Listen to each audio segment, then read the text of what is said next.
Hello, everyone joining us this evening. My name is Kelly. I'm from Milwaukee Public Library, and we will be listening to Melinda Myers tonight present about 7 steps to managing water where it falls in your yard.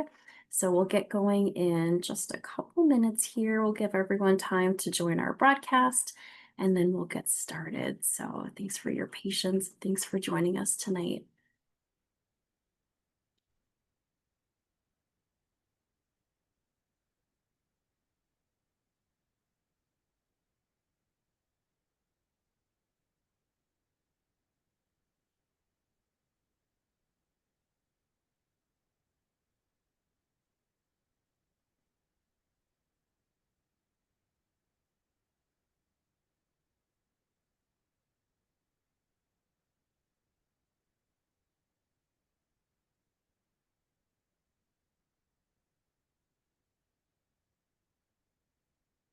Hello to everyone joining us.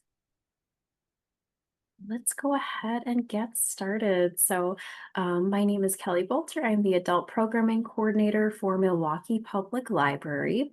And this evening, we are very pleased to welcome Melinda Myers back for another informative educational workshop. We're going to be talking about 7 steps to managing water where it falls in your yard. And this webinar is sponsored by Milwaukee Metropolitan Sewerage District and Fresh Coast Guardians. At the bottom of your screen, you'll see a range of icons. At the end of the presentation, we will have time for some Q&A with Melinda. So if you have questions for Melinda, go ahead and click that Q&A button at the bottom of your screen and put your questions there. And during the presentation, you may use the chat function to talk with each other. And also, we'd love to see where you're tuning in from, so please feel free to share that as well. And without further ado, I'm very pleased to hand it over to Melinda. Thank you. Thanks a lot, Kelly, and thanks to all of you joining us. I appreciate it. And this is such an important topic no matter where you live. 7 steps to managing water where it falls in your yard. Always too much or not enough, right? Seems to be the cry of all gardeners. As Kelly mentioned, this webinar is sponsored by Fresh Coast Guardians and Milwaukee Metro Sewage District. So I always like to thank our sponsors and our host, Kelly and her team at Milwaukee Public Library, for hosting this webinar. She is recording this as well. And so it will be available on their YouTube channel. So she'll send you a link to that as well. So keep that in mind. Well, the reason it matters, right? I love this graphic. This is from Milwaukee Metropolitan Sewage District because it reminds us everything we do above ground ends up impacting our stormwater going into the storm sewer, the waterway, lakes, and rivers. And so we really need to be careful. Sometimes it's easy to not make that connection, but lawn fertilizers, oil and gas from the car, garbage, pet waste, all those things that often disappear down the storm sewer end up going into our rivers, our lakes, or the water treatment plant, costing us money.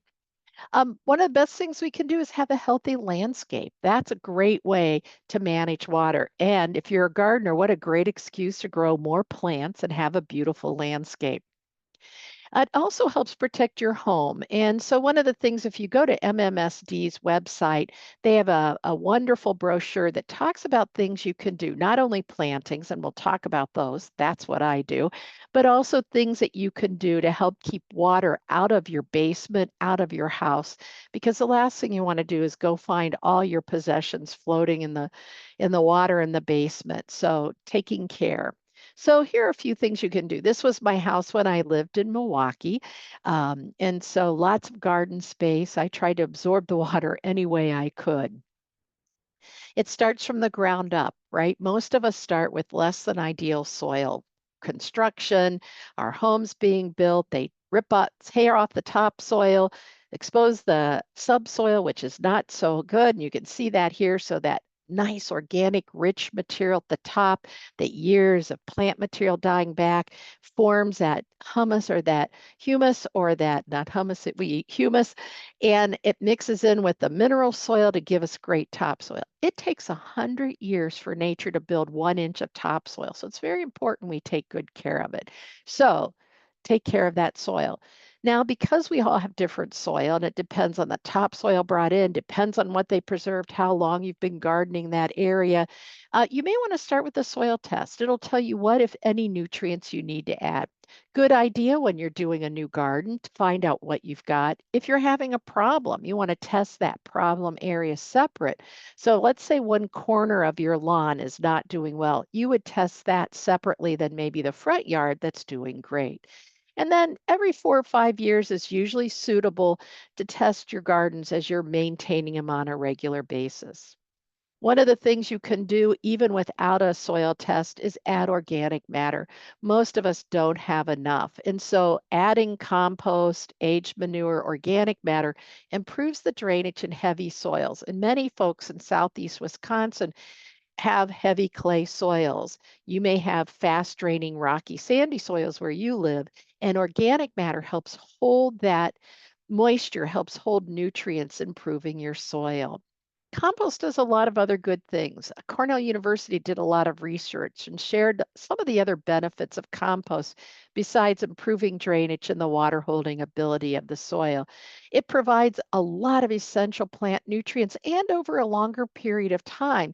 So that really is feeding the soil as well as your plants. Suppresses disease and insect pests that we often find in poor soil. So that's an added benefit, and it also helps keep your plant waste and kitchen scraps and garden waste out of landfills, which is so important because that's what we're going to convert from that yard waste, plant waste into compost. It also reduces rainwater and fertilizer runoff into our waterways because we're creating that soil to be more of a sponge so that it can absorb the heavy rainfall. And so it keeps it on your landscape. So it's there to support your plants. And that means you're going to water less and you're going to conserve more moisture. So if you are going to till in or work in the soil, whether you use a shovel or you use a tiller, you want to add 1 inch of compost for every 2 inches of soil. Do not add sand. If you don't add enough, then you end up with cement. So 1 inch of compost for every 2 inches of soil. And that's if you're amending the soil. And that's kind of one of the things we've done for many, many years is digging in our organic matter to fix the soil. But maybe you have an existing garden, so you're not going to be tilling it, but it needs improvement. Spreading a 1/2 inch of compost to 1 inch of compost over the soil surface is a great way. The ground beetles and other soil organisms help move it down through the soil into the plant root area. And so that's another way to amend existing gardens, especially those that aren't doing well. Or research has found if you do that every other year, or every third year, on on a perennial garden, that's all you need to do and very little fertilization. Top dressing and vertical mulching. So one thing you can do is spread the compost and use an auger bit like you see here, or you can just drill the holes to aerate the soil and fill them with compost, especially if you don't have a lot of compost available. Maybe you've decided to go no-till, and this is one of the things I've been doing since I moved to my new home about 13 years ago. I have very rocky, sandy soil, and I don't have 25 years to build great soil like I did in Milwaukee. So you measure out your garden bed for lasagna gardening, maybe edge it, mow the grass or weeds really short, put down some cardboard or newspaper, and that will suffocate the existing weeds. Then 8 to 10 inches of greens and browns, just the things you would put in a compost pile. Spread 1 inch of compost or quality topsoil over that, sprinkle a little fertilizer, continue until the garden is 18 to 24 inches high. You can plant right away, and I have done that, or you could do this in the fall, which is great because then you've got all the raw materials, right? Think about it, fall leaves, kitchen scraps from the vegetable gardens, all kinds of materials available that you can build your lasagna garden. It will settle over winter and be ready to plant in spring. You could take it one step further one step further with hugelkultur gardening, and that uses logs, twigs, and branches as the first layer. Now, this is my hugelkultur garden, and I live in sandy soil, as I mentioned, but very windy. So I started mine a couple feet below ground. So that's where I put the logs, the twigs, and the branches. And then you top that with some nitrogen-rich material and some topsoil or compost. I just built my lasagna garden on top of it. And so that was a great way to create a nice no-till garden. It did settle over time, and I can still tell where that garden is, even though it's level with the surrounding area, because if I accidentally step off the pathway, I still sink a few inches. And then you're creating your planting mix, whether you're doing the lasagna garden, that's what I have here, or you're doing the hugelkultur garden. You're creating your planting mix. So instead of trying to fix the soil that may be less than ideal, you're creating new soil above ground. This is an example. I want to thank the gardener in Oconomowoc who sent me this picture of her hugelkultur garden. We want to protect the soil, and protecting it with the mulch is important. Think about the heavy rains. If you were in parts of the Midwest last year, we had really heavy rains. And in general, across the country, we're seeing more heavy precipitation. And I know some of you were suffering drought last year as well. But think about when you've had the rain and the heavy rainfall, what happens? It washes away the soil, it rolls off the surface and goes down the storm sewer. So if we cover the soil with mulch when that heavy rain hits that, it deflects it to some, it slows it down, it softens it, it helps avoid compaction and allows that rainfall to soak in. Leaf mulch is great. It's free, right? If you've got deciduous trees in your landscape or your neighbor does, instead of raking them to the curb, if that's an option in your municipality, rake them into the garden. It's a great mulch. It suppresses weeds, it conserves moisture, habitat for many beneficial insects, insulates the soil for toads and queen bumblebees that overwinter underground. If you have excess evergreen needles, I know if you're from the South, they sell bales of pine straw, not so much up north. But if you have evergreen needles, my friend Paul used needles and cones, as you can see on the right. Smells good. Evergreen needles are nice to walk on, very slow to break down. Some people even use them to make driveways. But one of the concerns we have is jumping worms, and you can see that picture. These are long worms. They overwinter in colder areas like Wisconsin as an egg or a cocoon, and they're only the size of a mustard seed.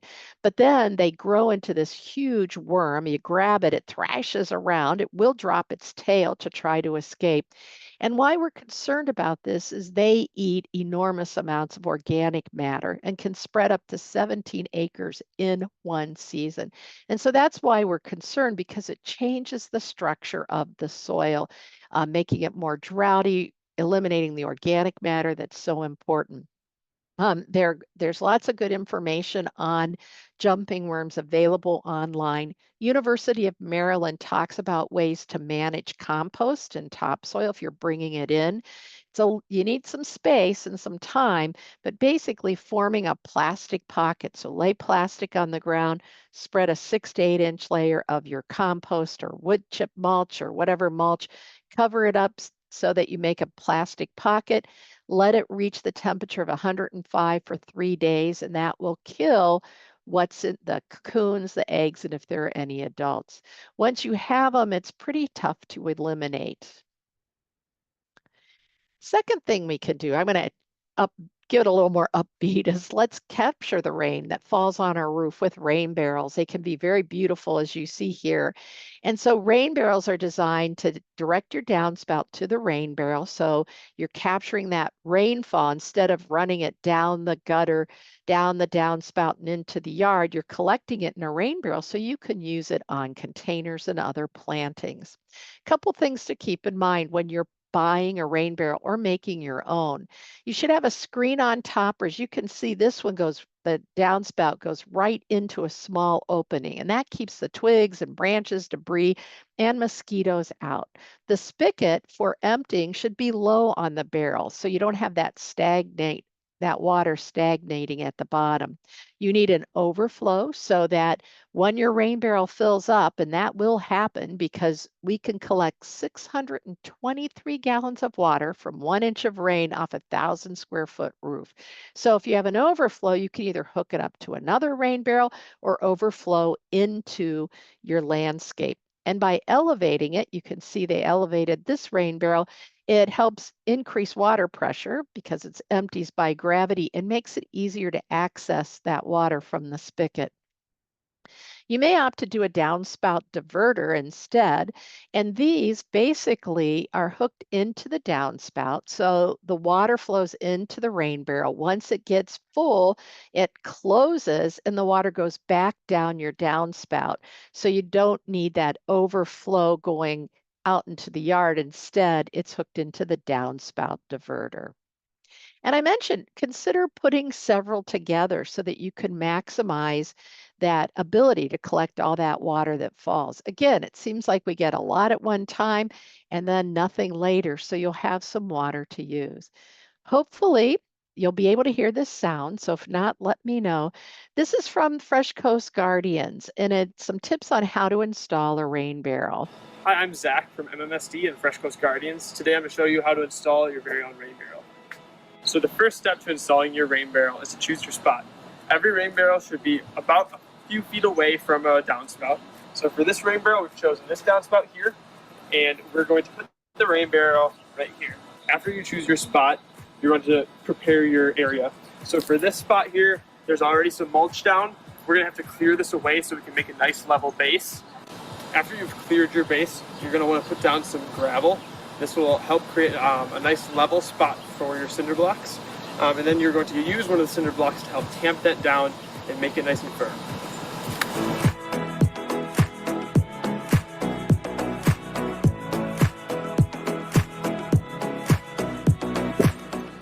After you've created that level base with the gravel, you put down your cinder blocks and then you're going to want to level them.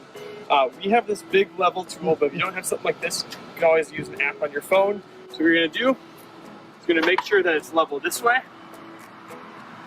and level this way for each cinder block. In order to prepare your rain barrel, you're first going to want to attach the spigot and the drain. To attach the spigot and the drain, you're going to want to put it on these pieces first. This creates a seal and a place for you to screw in your spigot and drain. Next, you're going to screw in these pieces. The spigot will go on the top spot and the drain will go on the bottom. To finish preparing your rain barrel, you're going to be drilling into the side of the barrel. This will connect your diverter piece through a tube into the barrel to feed it water. To do that, you're going to use a small hole saw provided in your kit and choose the appropriate side. For this rain barrel, we're going to choose the left side because that's closest to the downspout.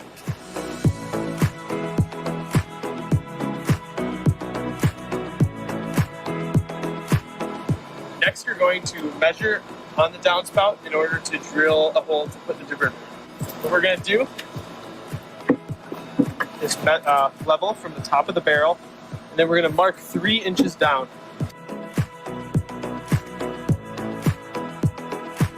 We're going to be drilling into the downspout. To do this, you'll want to use the large hole saw provided in your kit, and you're going to want to use safety gloves and safety glasses. To put in the diverter piece, pinch the sides, insert it into the downspout. To secure the diverter, use the 2 screws provided in your kit and screw them into the 2 spots around the diverter.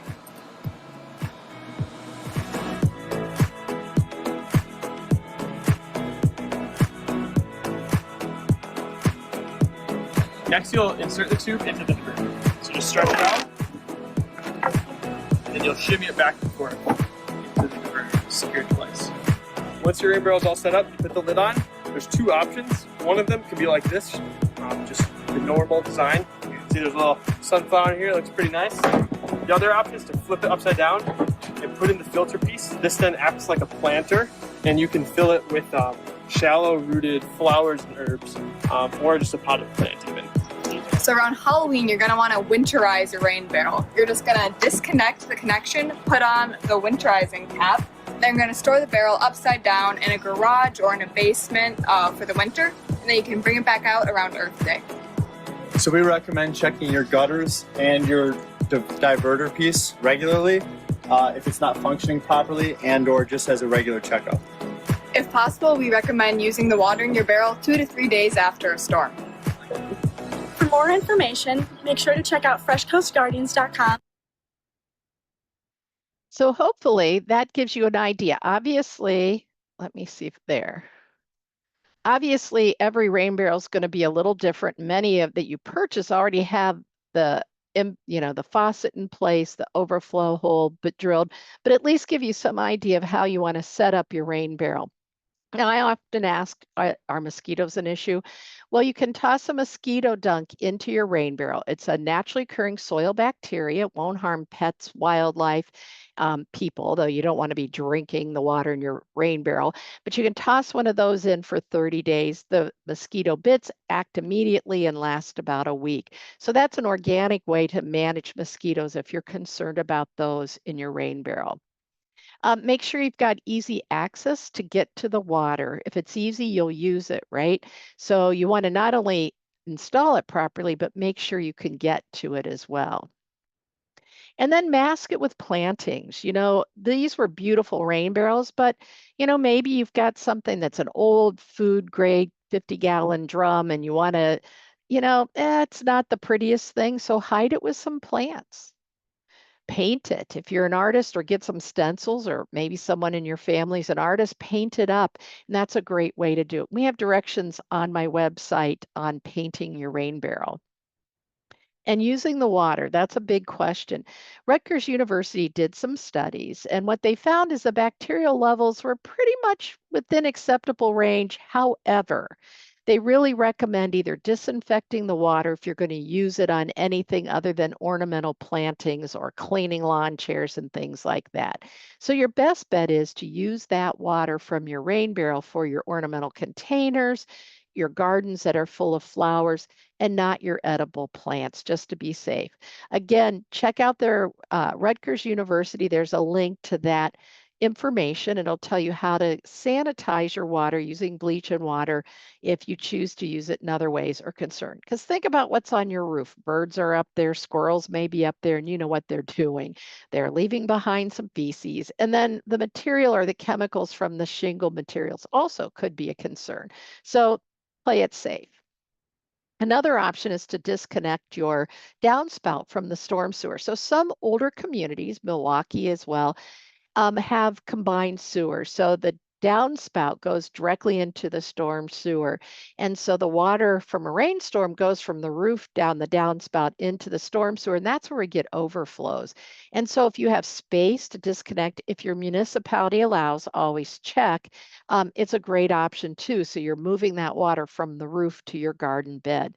What we want to be careful is we don't run it right to the sidewalk, because we don't need extra water there, especially when temperatures drop, because then it'd be an icy issue. You don't want to run it into your neighbor's yard, because that might cause an issue. So you need to make sure you have enough room to move that water down the downspout into your landscape as well. We've got a video on that for you as well.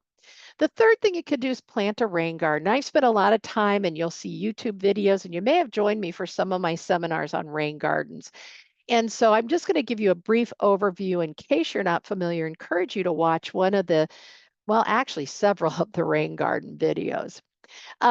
Why do a rain garden? They can be beautiful, just like any garden. It involves planning. Make sure you plan for its beauty as well as its function of capturing rainfall. It keeps water where it falls. So the idea of a rain garden is it's going to capture the rainwater. In less than 48 hours, it's going to drain, be cleaned through the roots and the soil, and enter our groundwater eventually. So we're not talking a water garden, not a water feature, but a rain garden. It's managing stormwater, and it supports pollinators and birds, because many of the plants you're using are native and they really support those pollinators. There's a link to the guide for installing a rain garden. If you're not in Wisconsin, I know other states have guides specifically for their states as well. What I like about this one, it walks you through step by step. How big does it need to be? How deep do you need to dig it? That type of thing. When you're locating your rain barrel, it should be at least 6, preferably 10 feet away from your foundation.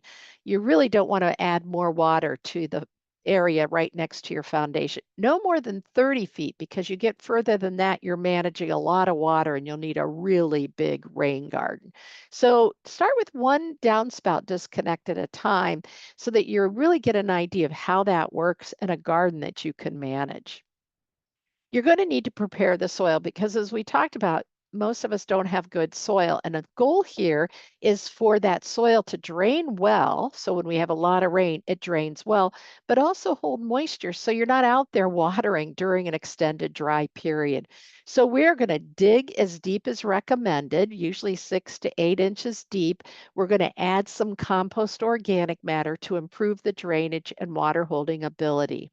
Then you need to direct the water from the downspout to that rain garden. So it's maybe a downspout extension. And we're putting rocks at the base so that when that water comes rushing down in a heavy rain, it's not going to wash out the soil and the nearby plants.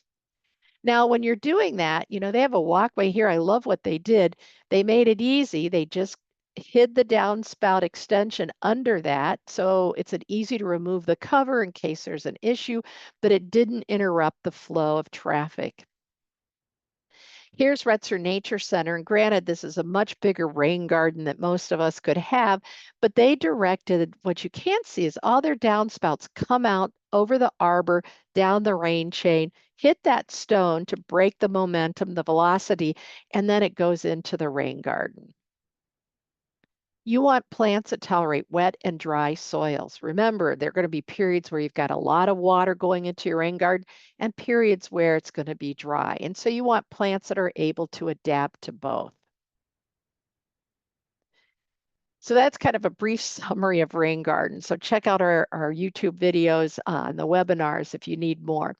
This was sent in by Linda, and thank you, Linda, for sharing this. And she's got a rain garden. She's got rain barrels, but this area, she cannot run a downspout, or can't take her rain barrel there to direct the water away. So rain garden or rain barrel doesn't work. And I know this is a common problem in many areas. Now, we typically don't put a rain garden in the area where water collects because it's not going to function well. So what can she do? So here are a couple of options. If you've got areas like this where the water collects. Now, one thing you could do, not Linda in this case, but if it was higher up, you could put a rain garden. If it was further at the end of the yard, you could put a rain garden between your house and this area to try to collect some of that water to reduce what piles up in the area. But you can see that's really not practical for this situation. So maybe a berm. The idea of a berm is elevating the planting above the area where the water collects. We're not diverting the water, we're just elevating the plant roots above, typically 18 to 24 inches at the most. We get too much steeper than that, you end up with risking problems with erosion. There is a link to a handout with a lot of details, or a brochure with a lot of details on how to do a berm, how to design one, how deep to make it. And there's a link to a soil calculator because you may need to bring in soil and it will help you calculate, if my garden is this wide and this long, how much soil do I need to make it 6-10 inches high? Maybe it's a dry riverbed is something you want to do. This is North Wind Perennials. And so this is an area that tends to flood, and then it's dry and it tends to flood, and not really suitable for a rain garden. But what you do here is dig a trench, as you can see here, line it with landscape fabric and cover it with stone. And here he's popped in some plants that will tolerate those conditions. Maybe it's a French drain, and I'm kind of using this. We have some in our yard where we run our downspouts to a French drain, and then the water exits out into a field. This was really just where we use this to get water to a rain garden, but it gives you the idea. The idea of a French drain is you're going to dig a trench.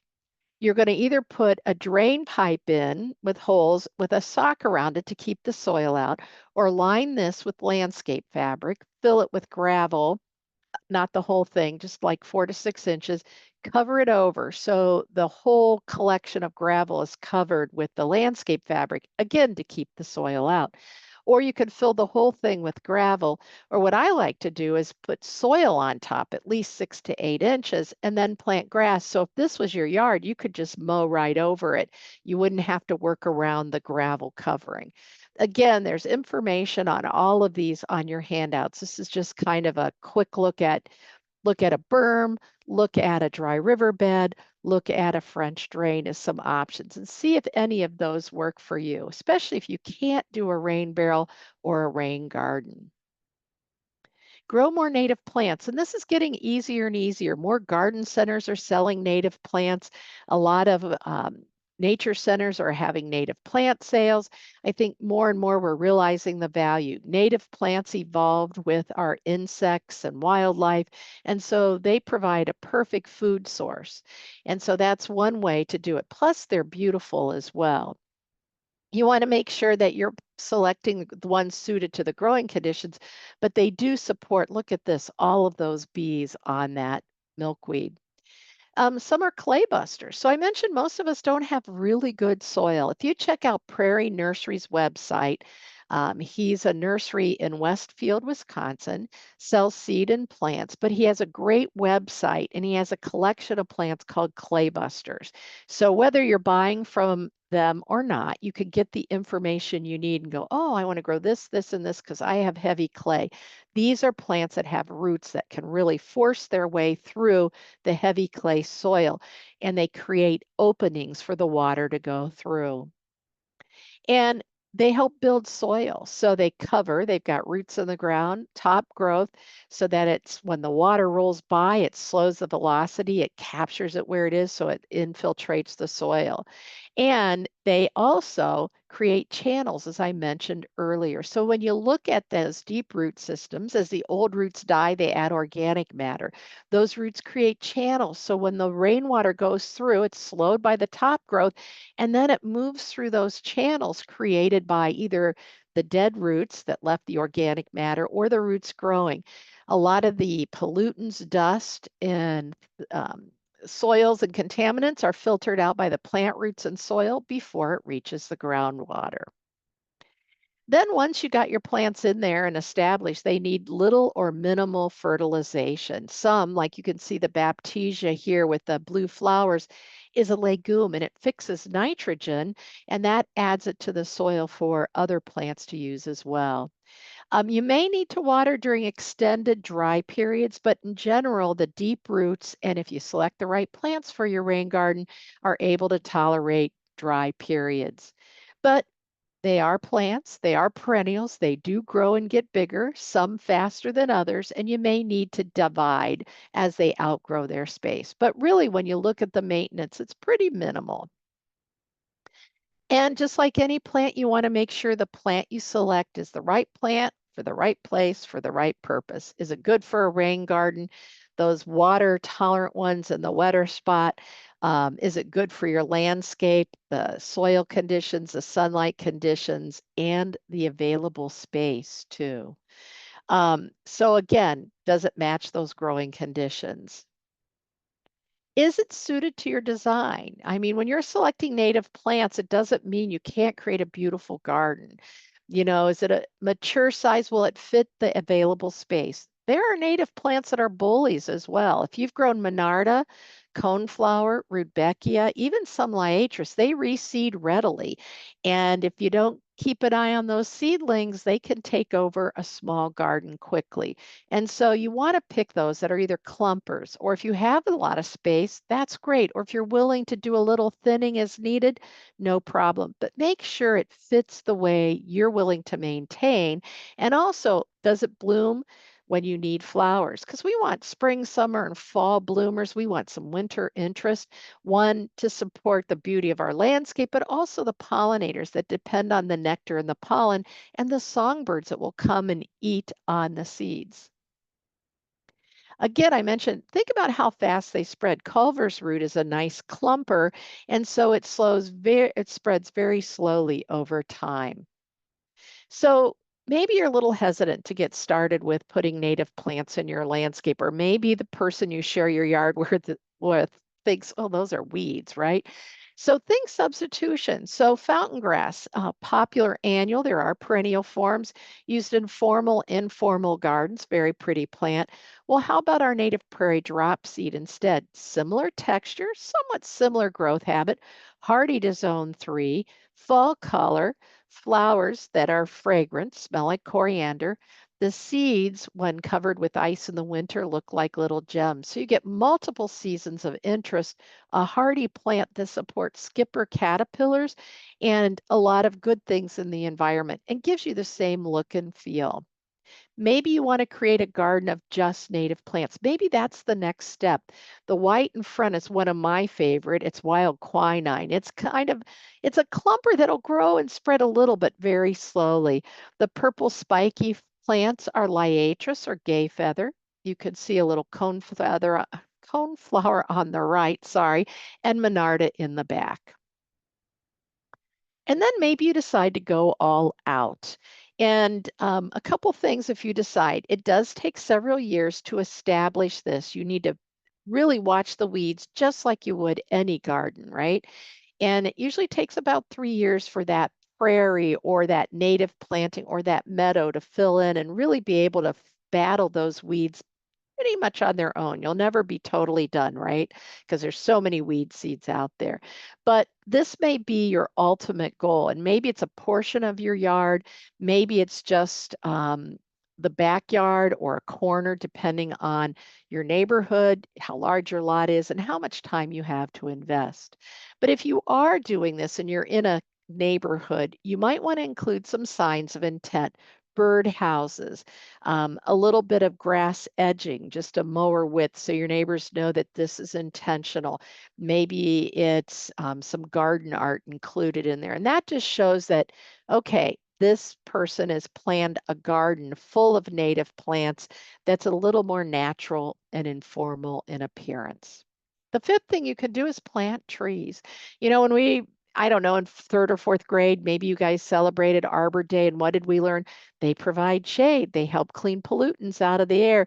They reduce energy costs by shading our roof and our windows, and all the good things. And lately, we've really become more aware of how they help manage stormwater, something that I think we overlooked for many years. And here's how it works when you look at trees. When the rain falls, the precipitation that goes through the canopy, some of it stops right there and is evaporated back into the atmosphere. Some of it goes through the canopy and it slows down. So it's a lot slower running down the trunk. And so when it hits the ground, it's not hitting with as much force. And so it's better able to soak into the soil and recharge the groundwater. Some of that water's taken up by the roots, and then it evaporates, it transpires through the leaves again and going back to the atmosphere. So it really does a lot of good things to help manage rainwater and keeping it on our landscapes and keeping it out of the storm sewer, but where it can help support our plants, maybe the ground covers underneath, or maybe you've got mulch layer underneath. Protect those trees. A mulch layer, pull that mulch back.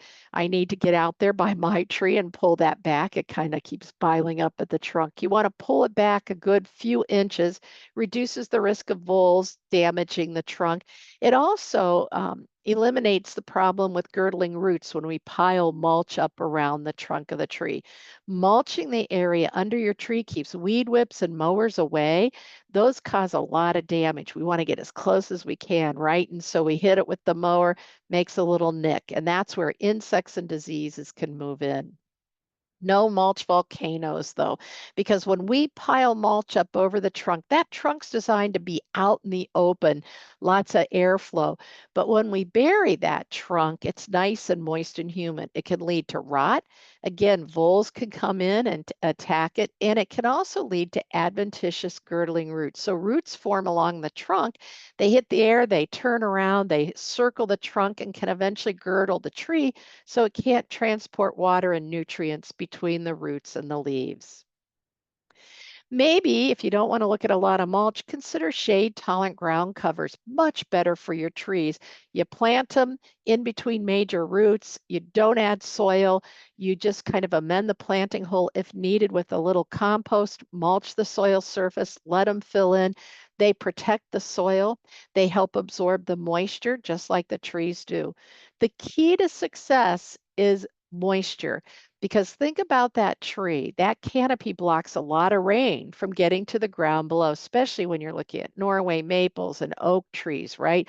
A lot of that rainfall never makes it to the ground. And what does, the tree absorbs. So you may need to do a little extra watering those first few years until it gets established. Um, Again, the tree roots, the ground cover roots, the mulch helps to keep the water right there where it can be used and keep it from running into the storm sewer. How about a stormwater friendly lawn? Lawns are kind of the secret that I hear that when we think about being sustainable, a lot of people are afraid to admit, well, I want a little bit of grass, right? They're great for play areas. It can serve as a backdrop for your garden beds. It could be your pathway between various garden beds. So if you're going to have a lawn, let's make it as eco-friendly as possible. So mow as high as recommended. For cool season grasses like bluegrass and fescues, we want to mow 3 to 4 inches tall. Taller grass forms deeper roots, is more drought tolerant. Those lawns that are kept tall are the last ones to go dormant during a dry period because we have deeper roots that are able to access moisture from a larger area. Mow often. We don't want to see piles of clippings, so it may be passing over these one more time with the mower to chop them up into small pieces. We really want to remove no more than a third the total height, so that'd be like an inch at a mowing. Those short clippings break down quickly.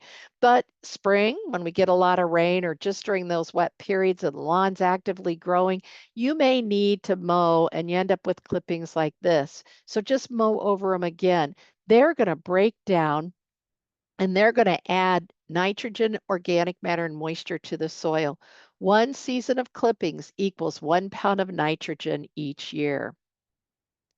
And then when fall comes around, you no need to rake those leaves unless you want to rake them into your planting beds because they do make great mulch, but you can rake them. And as long as you can see the grass blades for the leaf pieces, or they're about the size of a quarter, it won't hurt your lawn. They add organic matter and nutrients to the soil. And so it's a great way. So as you're mowing, you're cutting the grass and you're shredding the leaves and leaving them in place. A lot easier to manage. Make sure your blade is sharp. And a lot of people, and I know I need to clean my mower, a lot of people go, I need to sharpen my blades. Yes, you do. I have 2 sets of blades. Well, actually, we have several. Where I live now, we have so many rocks. But you want a good sharp mower blade. And here's why. You can reduce your energy use, the fuel use, by up to 22%.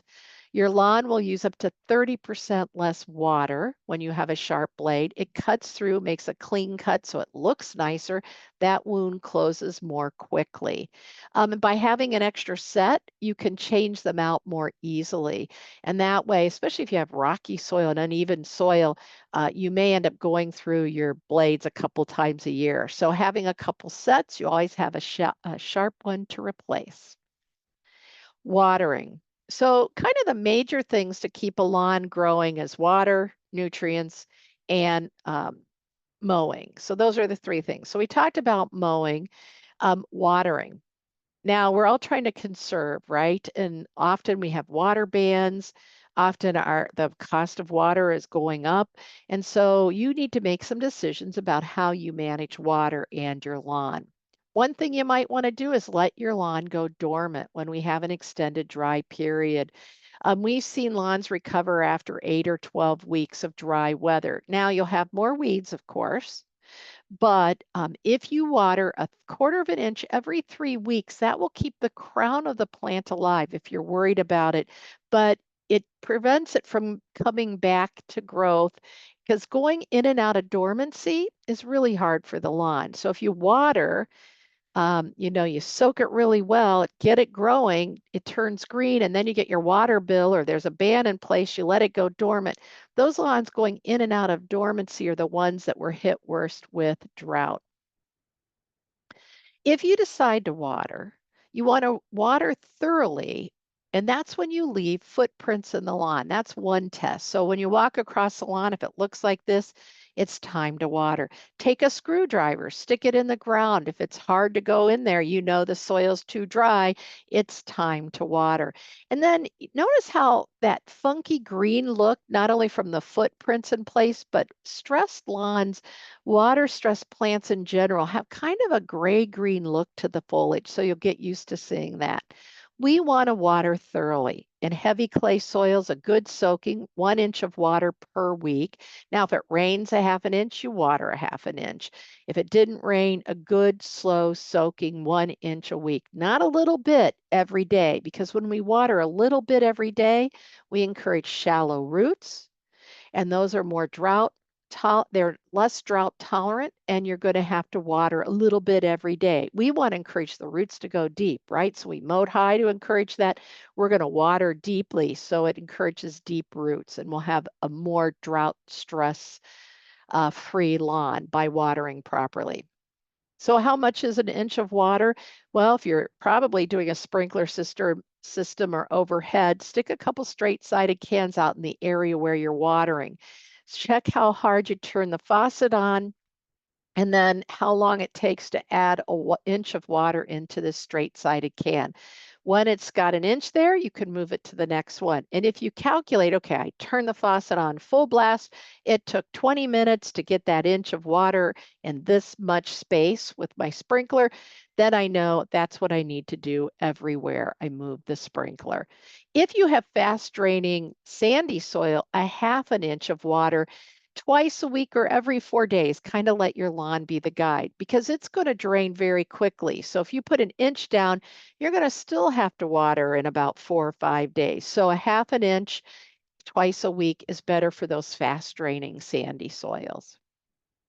Fertilization. There's been some research on fertilization on lawns. Frank Rossi, who used to be the turf specialist here in Wisconsin, is now at Cornell University. And reading a few of his articles, he's been finding that older lawns that have been regularly managed and maintained, if you leave your clippings on, you can probably, that may be enough nutrients, or you may just need one more supplemental fertilization. Some universities in some states, some universities have recommendations for their states where there are some limitations to maybe a spring and an early or mid-fall fertilization. So check the regulations if you're not in Wisconsin. If you have a lawn that has a lot of use, you know, their kids are playing, and if you want it to look good, like a golf course quality, you're going to fertilize more often. Spring, around Memorial Day for northern lawns, Easter for our friends down south. I'm not a big fan of summer fertilization unless you're watering. If you're watering, then a 4th of July, Labor Day. And then if you're using Milorganite, which is a low nitrogen, slow release, sometime between Halloween and Thanksgiving before the ground freezes. And for southern friends, 6 weeks before your first hard frost, so you don't damage the lawn. So why we wait till Memorial Day in the north? If you fertilize earlier than that, you're promoting top growth, so you're mowing more often, but not root growth. And we're getting the lawn ready for the stressful hot summer season. Labor Day, if you're only going to fertilize once, that would be the time to do it. So once temperatures start to cool, we're helping the lawn recover from the drought, the heat and drought of summer, and then preparing it for winter.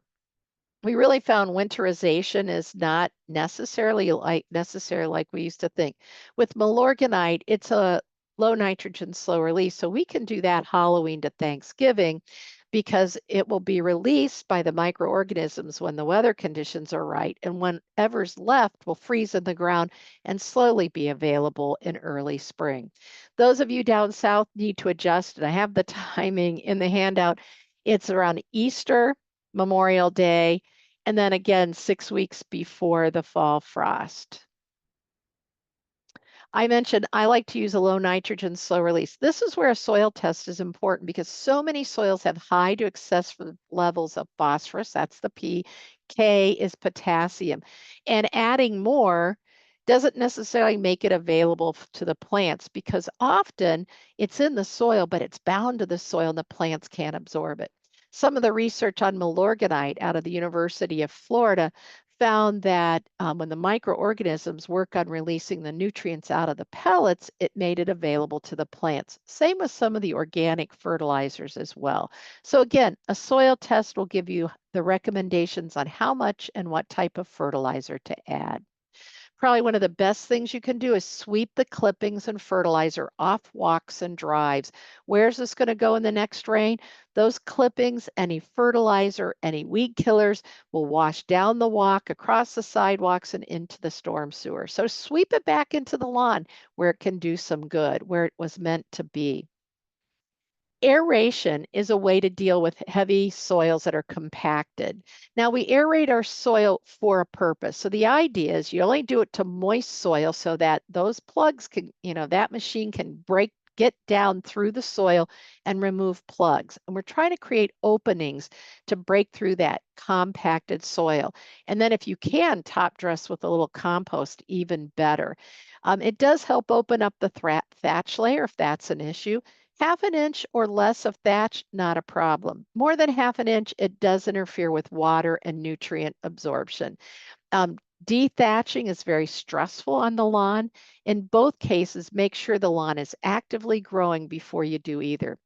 You don't need to aerate every year unless you have a reason. So if your soil isn't compacted, you don't need to aerate. If you've got a thatch issue, you may want to dethatch or core aerate and spread some compost, but you shouldn't have to do that every year. If you've got a thatch layer building up, it could be from too much fertilization. So check your soil test results. I mentioned top dressing, so wheelbarrows of compost, spreading it over the area after you aerated. I know it's a lot of hard work. I had a small city lot, very little grass, and boy, I worked up a sweat just trying to spread the compost on that. Or if you have a lawn service, they may have the equipment to spread that for you. And a healthy lawn is your best defense against weeds. I know a lot of us are looking at reducing or eliminating the chemicals we use on our lawn. We want to make our lawn friendly for beneficial insects, for the kids, for pets, for songbirds that are pulling out the worms out of the ground. So what can you do? Hand dig, right?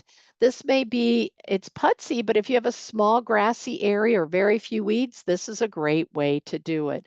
A friend of mine talked about, he grew up, and this is kind of how I grew up too, with the grow mow lawn, meaning whatever grew along with the grass, weeds and all, you just mow it to keep the dandelions from going to seed and keep it under control, and it was green and it protected the soil.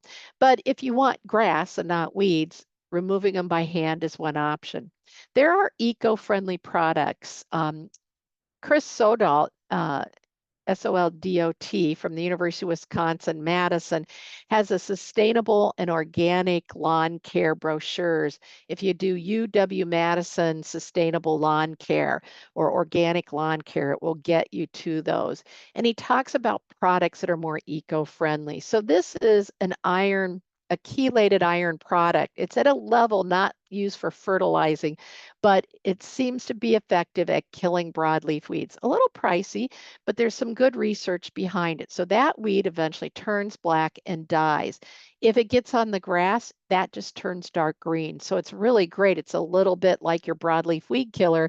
It won't harm the lawn grass, but it will kill the broadleaf weeds in the lawn.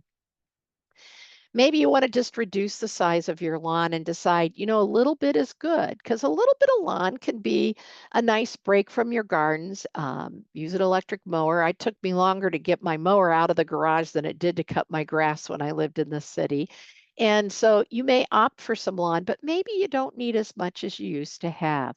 Maybe you want an alternative like no-mow grass, which is a mix of fescues that you could either let grow and look more meadow-like, or you can mow it once a month to have it more lawn-like. Old Brick Botanic Garden, I think, still has their no-mow lawn, and they planted it with lots of spring flowering bulbs, so it was great. You would have these beautiful flowers in the spring. As they were dying back, the no-mow lawn grew up, and it got to be about a height of 12 inches. And so that may be an option. Dutch clover, and yes, I know Dutch clover is very aggressive, so plant with care, but it is a nitrogen fixer, often was added to lawn seed, grass seed mixes because it did capture nitrogen to feed the lawn. Uh, Bees love it. Rabbits love it. So I find the bunnies eating the clover in my lawn area and instead of some of my flowers. And so it works well, but you want to be careful because it can spread into nearby garden beds as well. Or maybe you want to go with ground covers and forget the grass, especially if you have a smaller lot or you don't have kids that need a play area or you don't need a play area. Um, this is one of my favorite ground covers, Barrenwort or Epimedium. It tolerates dry shade, perfect for under trees. The flowers emerge with the leaves, and you can see a little red tinge left on those leaves. The leaves turn green for summer and beautiful red in the fall, and are somewhat evergreen in milder areas. Maybe it's gardens instead of lawn. The last thing is if you're thinking of adding a patio, a walkway, a drive, is there any way you can make that a more permeable surface? Pea gravel, it adds that nice crunch, crunch, crunch when you walk across it. Great for areas that you're only going to sit in but don't have to shovel. How would you shovel, correct? And then making sure that you have a solid base so that you're not sinking into that pea gravel. Maybe it's steppers with some plants. Perfect situation here in your garden bed. It gives you easier access here from the front to the backyard, but maybe within those larger garden beds. Um, Again, this is time great for full sun, hot, dry conditions. It smells good. So when you walk across, you release the fragrance. This does attract bees. The bees love the flowers of thyme. So keep that in mind if it's an area that you traverse quite often. I have it and I just find the bees leave me alone, though I do need to divide mine as overtaking the pavers. And then permeable pavers. This is at our energy park at Wisconsin State Fair. And we put these in, the contractor who volunteered and helped us out, put this in about, I bet it's been at least 13 years ago, and they're still doing great. So they let water go through and go eventually to the groundwater. If you've been to the Wisconsin State Fair, you know there's a lot of blacktop. And after a heavy rain, there's standing water. There's water that's rushing down the storm sewer with all the debris from the state fair. We have a rain garden, we have rain barrels, we have our permeable pavers, we have garden beds, and we capture a lot of the rain on this part of the state fairgrounds and send it into the ground instead of down the storm sewer. A lot of people are even doing permeable driveways, and there's lots of different things like the cement lattice kind of shape where you grow grass in between, or have pebbles like we used in the other. This is my friend's permeable driveway. He has a townhouse and the city required him to keep the drive between, he made it into a single family home, required him to keep the driveway between the two drives in a driveway setup. So what the landscaper did is they used pavers at the right width for car tires and then filled the space in between with ground covers. Beautiful. You wouldn't even know that's the purpose. So it met the goal of the community. He had to maintain it as a driveway, but it fit in with his garden better than having a paved driveway the whole way through. We talked a lot about adding plants to the landscape, and I want you to be safe when you do it. So you can call 811 anywhere in the country, including Wisconsin. In Wisconsin, you can call diggershotline.com or file, I should say, at diggershotline.com. You want to call or file at least 3 business days before putting the first shovel in the ground. We want to keep you safe. As you can see from this diagram, soil often settles or there's been a grade change. So even if a utility is supposed to be buried several feet deep, that soil depth may have changed, or maybe it wasn't installed at the correct depth. You don't want to hit that. It could be dangerous. It can be inconvenience if you knock out the cable, and you have to pay for the repair if you did not call in advance. And who wants to spend money that way when you could buy more plants? I want to thank Fresh Coast Guardians again and MMSD for sponsoring this. If you're in the greater Milwaukee area, we often overlook what a good job MMSD is doing. They're recognized nationwide for managing their water, and they're trying to help us keep water on our landscapes, to keep it out of the storm sewers, to prevent the overflows.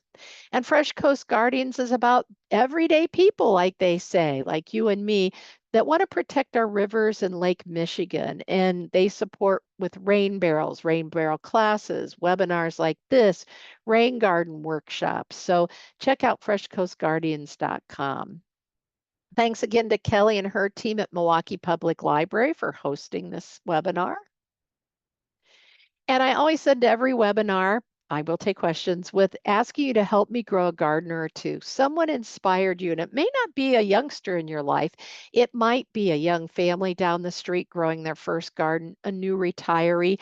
I meet a lot of new gardeners that maybe are doing something different or never had the chance to garden before. Share your passion and your knowledge. I want to grow a kinder and gentler world, one garden and gardener at a time. And I'm going to need your help to do that. I have more webinars coming up. I'll be joining Kelly again on June 4th for Attracting Hummingbirds. If you're around Ixonia, which is west of Oconomowoc, join me at Ebert's Greenhouse Village for several workshops. And this coming weekend, I'm just walking the checkout line, answering your questions. So help you be successful from the time you add those new plants to when you harvest your first tomato, cut flowers, or the season ends. We are doing the Create Your Own Outdoor Paradise, which is part of our library program. We've teamed up with the Public Libraries of Wisconsin and the UP of Michigan. This month, we featured vertical gardening. That was last week's webinar, and the recording is available on the Milwaukee Public YouTube channel along with the handout. Next month, as I mentioned, it's Attracting Hummingbirds. We're in the process of putting together the video, kind of helping you identify the nature's pest managers, anything from hummingbirds and songbirds to some of the predaceous insects and parasitizing insects and toads. So that'll be up on my website in about a week and a half. So check that out. And an activity to encourage you to create your own good guide journal as well.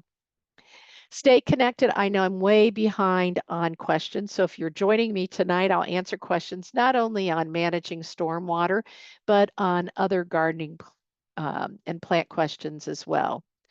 So Kelly, I'm going to go back to you. All right. Thank you so much, Melinda. So, all right. So it looks like the storm has passed out of Milwaukee for Oh. now. My connection dropped for a minute, but Oh, I'm so no. happy. It looks like you maintained the solid connection throughout the webinar. So that's great. Well, and I'm hearing a lot of wind outside, but nobody's told me to head to the basement yet. So I think we're good. So hopefully everyone else out there is good as well. Yes. All right, let's dig into some questions here. So our first question from Mary Lou. Mary Lou's wondering, what is the water quality from my roof, which is rubber? Is that okay to use to water my native plants? If you're watering your native plants and it's not something you're eating, because I know some are edible, you should be okay. You can get your water tested. Most Department of Natural Resources may have some water testing ability. I'm not sure what would be coming off of your rubber roof, but in terms of your native plants, that would be a good use for that in your plantings. Anything ornamental would be fine. So that would be okay. In terms of edible plants, I'd stay away from that unless you get your water tested. Good question. Absolutely. All right, so just a reminder, if you have any questions for Melinda, go ahead and drop them in that Q&A box. There's a button on the bottom of your screen, so you can add it there. So our next question is from Betty. Betty says, it appears that I'm dealing with a very invasive horsetail from some mulch I added in large beds with iris last year.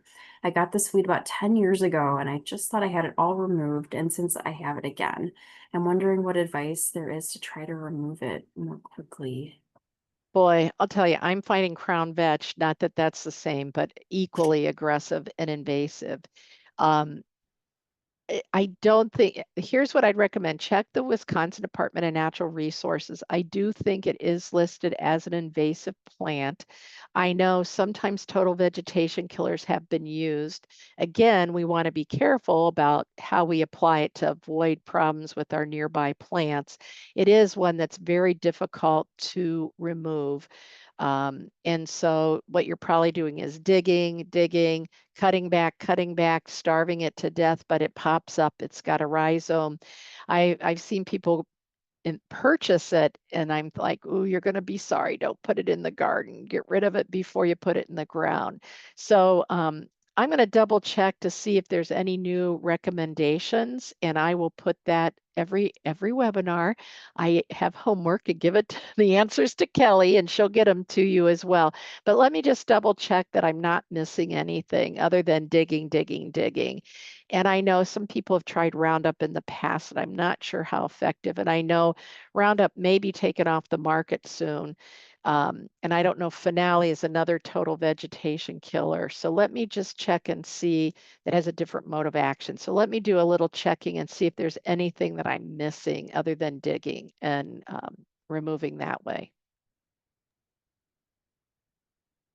We got our question from Joanne. Joanne is wondering if you use pine or spruce needles for mulch, do you have to worry about changing the acidity of the soil? Would this affect vegetables? I am so glad you asked that question, because if you go on the internet, there's a lot of people that say it makes your soil too acidic. And I think part of what started that is if you ever remove or you look under your pine tree or your spruce tree and there's nothing growing, right? Well, you have the dense canopy of the evergreen, and then you've got that thick layer of needles acting like a mulch, suppressing the weeds. So it works great.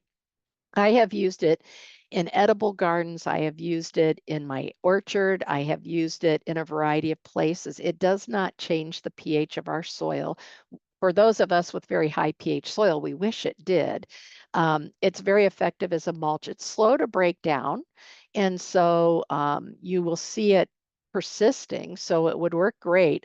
I've used it in vegetables. I've used it in flower gardens. If you're tilling it in your vegetable garden, you just may need to add a little extra nitrogen just because it's so slow to break down.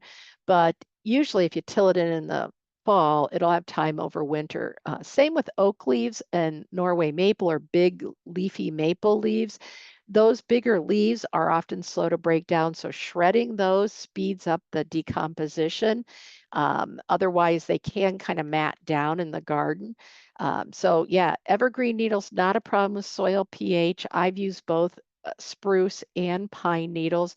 Down south, they have easier access because they sell pine straw. I've seen it in one garden center in Wisconsin a few years ago. I don't know if they're still selling it. But a friend of mine is an arborist, and his client didn't want those messy needles under his tree. So he had my friend break them up, and he brought them over, and I used them in my orchard. It was great. Good question. And again, please feel free to put your questions in that Q&A box. Comment from Linda, just going back to the advice about Digger's Hotline. Linda says, we had a neighbor dig in his yard and hit an electrical line. The neighborhood wasn't happy and it cost him a lot of money. So it's a good cautionary tale. Thank you, Linda. I'm sorry you had to experience it, but thank you for sharing, because we all think it's not going to happen to us, right? All right. A question from Joanne here. Joanne says, I have maple trees that have tar spots. Can these still be used for mulch? So my friend Brian Huddleston, who's the UW Plant Disease Diagnostic Director, he's an excellent plant pathologist, would say Ray can either bury them or get rid of them. Tar spot is so prevalent. I kind of am like, it's not hurting the tree. It's out there. So it's kind of a matter of, yes, even if you shred them and use them as a mulch, you'll still have some of those spores. So you'd either need to bury it or compost it in a good hot compost to kill the disease, or decide, it's a problem. Brian would probably cringe if he heard me say this. It's a problem. It's kind of out there. If you're, when I lived in Milwaukee, every street tree had tar spot. on their maples, and we had a lot of maples. And I just kind of went, I'll use it as mulch. It's not going to make it worse, but I'm not helping to clean it up either because my neighbors had it. So it's kind of, yes, you are preserving those spores. So you have to make a decision how it fits into the way you want to manage your landscape. How's that for not really telling you yes or no? Great. Got some nice comments from some people in the chat. Just thanking you, Melinda, for the presentation tonight. Pat shared that she loves or they love their native plants, and so do the bees and Excellent. hummingbirds. So Yay. yes. All right. So again, if you have questions, just throw them in that Q&A box. And as Melinda shared at the beginning of the presentation, we are recording this, and so we'll send out that link within a few days. And then we have our homework from Melinda, so I'll add that to the email. So that's great. And if you have any other questions for Melinda after the fact, I know it's info@melindamyers.com. And put webinar attendee, because that moves you up the Oh, list. Not that all nice. gardeners aren't, they're all Mhm. important, you're all important, but if you put webinar attendee, then it gets it up higher on the list, and it kind of moves you to the front of the line. So please put that in the subject line. That's some insider information Yes. there. Just don't tell people who didn't attend. Right. I'm going through the chat to see if I missed Okay. any questions as well. Oh, here we go. Question from Joan. Joan is asking, let's see. Can I ask this? Here's the June 8th. I'm not quite getting this word. The right hydrangea for your landscape, a Oh, webinar. yes, at Okay. Ebert's Greenhouse Village, Mm. selecting the right hydrangea for your landscape. If you're not in Southeast Wisconsin, one is Ebert's is a great place to go. They usually have coffee and now food trucks, so you can make it a destination. And I'm going to go through the different hydrangeas. They usually get their another batch of hydrangeas in early June, and that's one reason we're doing it in June 8th. Plus, right now, everybody wants to get their plants and get home and plant them, so I'm just answering questions. If you are not in the area, I have done selecting hydrangeas in the past, and I still have the recording, I think, on my website. I know I have the handout available if the recording is no longer up there. I will put, because this is a huge question, I will put a link to the handout. And if the webinars, if I still have the recording, which may not be showing on my website, but still available, I'll get that to Kelly as well. And I'll let Diana is one of the wonderful women that works for me, and she takes all my, she takes all the info at Melinda Myers. I'll let her know too. So if you miss that, I will get it to her so she can share it as well. And maybe we'll post something on Facebook too. But I will get that to you, Kelly, as well. And I appreciate you doing this for me. Absolutely. And I just have to give another plug for Ebert's as well. Last year I went and I got gigantic dahlias. I mean, they were just gorgeous. They bloomed all season. So Ebert's is a wonderland. If you're able to check it out, definitely recommend it. I still have my salvia, my Anna salvias, which the hummingbirds love, and they're in pots, and I've been hardening them off. And we saw the hummingbirds nectaring on them, and they're just sitting on my patio waiting to go in the ground. So fun plants, fun plants. Right. Oh, got a question here from Joanne. Joanne's wondering, have you heard of burnout to kill weeds? Yes. If it's the same, it smells really good. It's clove oil. It's been around a long time. It's one of the organics. It's one of the plant oils. That I think that's still the formulation. It smells like cloves. It just burns the top of the plant. So the idea with the organic weed and grass killers is they burn the top. So you have to reapply. Now for annuals, if you time it right, it's perfect. It's great for those plants in the cracks in the sidewalk. You know, when I lived in the city, a lot of kids walking on my sidewalk barefoot going to the community pool in the park. And so I didn't want to use anything hard. I have grandkids. So for me, if I can't dig out the weed, I'm going to use that because it'll burn the top off and eventually it will kill it, but you have to keep after it. So I think it was clove oil. That's what it originally was made from, and I haven't checked it lately, but I think that's still one, if not the only ingredient, one of them, if not the only ingredient in that. So any of those that use soap or plant oils, they just burn the top. They're not moved into the roots. So that's the downside, but the good side is they're more eco-friendly.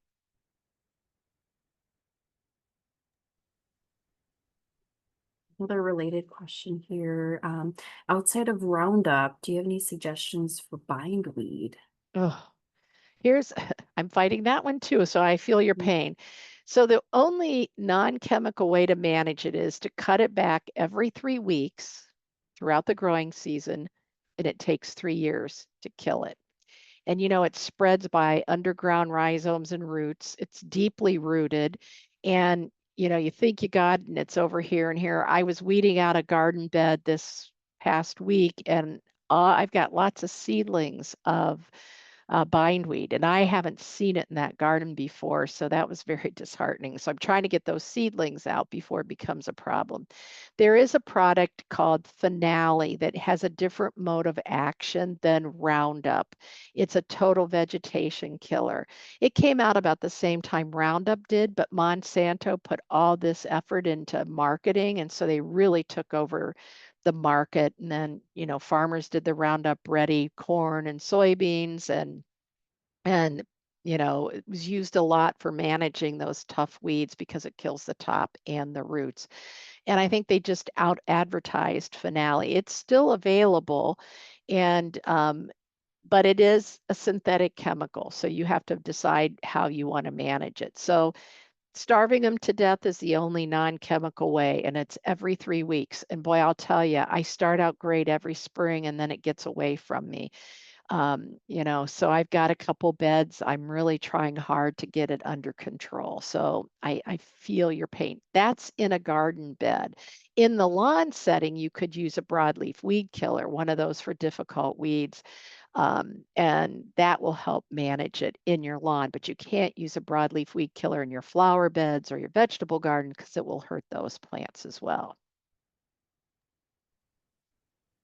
Comment from Joanne. I have been pulling it out for 5+ years and it's still Oh. coming. Oh, I hear you. So this will make you chuckle, but not feel better necessarily.